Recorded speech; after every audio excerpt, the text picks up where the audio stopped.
क्या आप भी बस एक और कहते कहते रातें जगा देते हैं?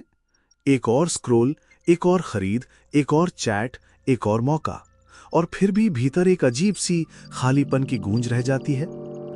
आज बुद्ध के सिर्फ 4 श्लोक उसी बेचैनी की जड़ पर वार करेंगे, ताकि आपका मन कमल पत्र पर पानी की बूंद की तरह हल्का हो जाए। नमस्कार दोस्तों, स्वागत है आपके अपने चैनल बुद्ध की बातें में, जहां हम धम्म के हर शब्द को आज की जिंदगी से जोड़ते हैं, ताकि प्राचीन ज्ञान आज की उलझनों में भी राह दिखा सके।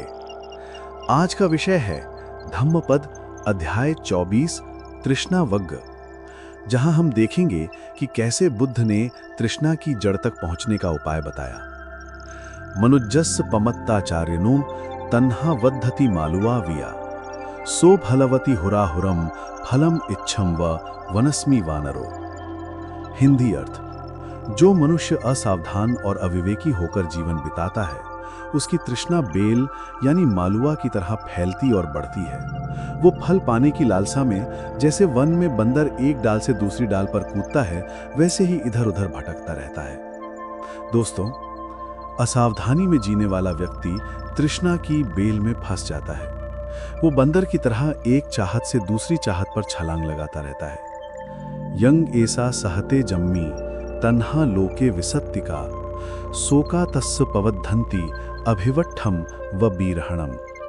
हिंदी अर्थ: यदि कोई इस संसार में तृष्णा से अभिभूत होता है, तो उसकी वेदना भारी बारिश के बाद उगाए जंगली घास की तरह बढ़ जाती है।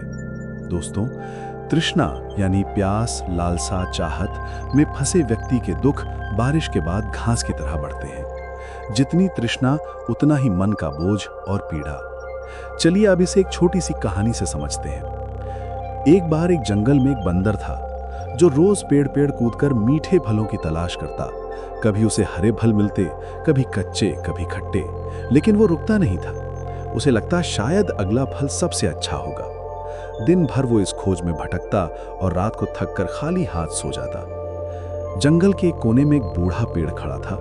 उसने कहा, बेटा, तृष्णा की बेल अगर मन पर चढ़ गई तो तुम जीवन भर फल खोजते रहोगे और सुख का स्वाद कभी नहीं चख पाओगे। दोस्तों, जो व्यक्ति तृष्णा की कठिनाइयों को पार कर लेता है, उसका दुख कमल पत्र पर जल की बूंद की तरह धीरे धीरे उतर जाता है। मन हल्का और शांति का अनुभव करने लगता है। बुद्ध कहते हैं, तृष्णा की जड़ को जैसे कोई सुगंधित मूल पाने के लिए खोदता है, वैसे ही मन से तृष्णा को हटाओ। यदि ये नहीं किया तो दुख बार बार वहीं टूटता और उभरता रहेगा, जैसे बाढ़ बार बार फसल को तोड़ देती है। यो चेतम सहते जम्मी तन्हा लोके दुरच्छयम सोका तमहा पपत्थंती उद्बिंदु व पोखरा। हिंदी अर्थ: जो इस दुर्गम तृष्णा को इस संसार में पार करता है, उसकी वेदना कमल पत्र पर जल की बूंदों की तरह छलक कर गिर जाती है। दोस्तों, जो तृष्णा पर विजय पा लेता है, उसके दुख कमल पत्र की बूंद की तरह गिर जाते हैं। तृष्णा से मुक्ति ही सच्चा हल्कापन और शांति देती है। तम वो वदामि भद्दम व यावन्तेत समागतः तन्हा या मूलम खणथा उसिरत्थो व बीरहणम मारो व नलम व सोतो व मारो भंजितुन पुनम। हिंदी अर्थ: यह मैं तुम सबको कहता हूं, तुम सब जो यहां एकत्र हुए हो, तुम तृष्णा की जड़ को खोदो, जैसे कोई सुगंधित मूल के लिए जंगली घास को खोदता है। मार तुम्हें बार बार उसी प्रकार से नष्ट न कर दे, जैसे बाढ़ बार बार गेहूं को तोड़ देती है। दोस्तों, तृष्णा की जड़ उखाड़ दो, जैसे सुगंधित घास की जड़ खोदी जाती है। नहीं तो मृत्यु या मोह तुम्हें बार बार गिरा देगा, जैसे बाढ़ नल पौधे को तोड़ देती है। तो एक बार की बात सुनिए। एक भिक्षु रोज ध्यान करता था, लेकिन मन में पुरानी इच्छाएं बार बार उठाती थीं। एक दिन वो तालाब के किनारे गया और देखा, बारिश की बूंदें कमल पत्र पर गिरती हैं और तुरंत लुढ़क कर पानी में समा जाती हैं। उसी क्षण उसे एक विचार आया, यदि मैं भी अपने मन को ऐसा बना लूं कि इच्छाएं टिक ही ना सके, तो दुख मुझसे दूर रहेंगे। उस दिन से उसने ध्यान में और गहराई पाई और धीरे धीरे तृष्णा की जड़ को उखाड़ डाला।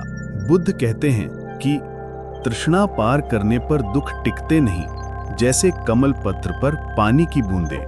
हमें तृष्णा की जड़ को उखाड़ना चाहिए, वरना मार हमें बार बार गिरा देगा। आज की दौड़ में यही सबसे बड़ी उलझन है। आज की दुनिया में तृष्णा सिर्फ खाने पीने या धन तक सीमित नहीं है। यह सोशल मीडिया लाइक्स, फॉलोअर्स, महंगे गैजेट्स और लगातार दूसरों से तुलना करने में भी छिपी है। जब हम बस एक और के जाल में फंसते हैं तो हम बंदर की तरह फल की खोज में इधर उधर भटकते हैं, लेकिन सच्चा संतोष नहीं पाते। कमल पत्र जैसा मन बनाना यानी इच्छाओं को आने देना लेकिन टिकने ना देना हमें मानसिक शांति और स्वतंत्रता देता है। तृष्णा की जड़ को पहचान कर और धीरे धीरे उखाड़ कर ही हम स्थायी सुख पा सकते हैं। दोस्तों, तृष्णा बेल की तरह है, यदि जड़ से ना हटाई जाए तो वह बार बार हमें बांध लेती है। सचेत जीवन, आत्मनिरीक्षण और ध्यान के अभ्यास से हम इस बेल को काट सकते हैं और दुख से मुक्त हो सकते हैं। और यहीं पर बुद्ध की शिक्षाएं हमें मार्गदर्शन देती हैं। सोचिए, आपने अभी अभी एक नया मोबाइल खरीदा।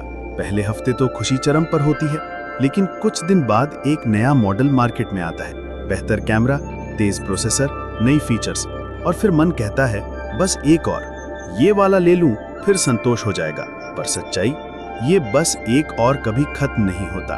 ठीक वैसे ही जैसे जंगल में बंदर एक फल से दूसरे फल पर कूदता है, हम भी एक गैजेट से दूसरे गैजेट की चाह में कूदते रहते हैं और संतोष की मंजिल कभी नहीं मिलती।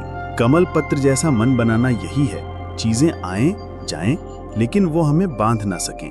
तृष्णा की जड़ उखाड़ना मतलब उस लालसा के चक्र को तोड़ देना जो हमें बार बार खींचकर उसी दौड़ में ले आता है।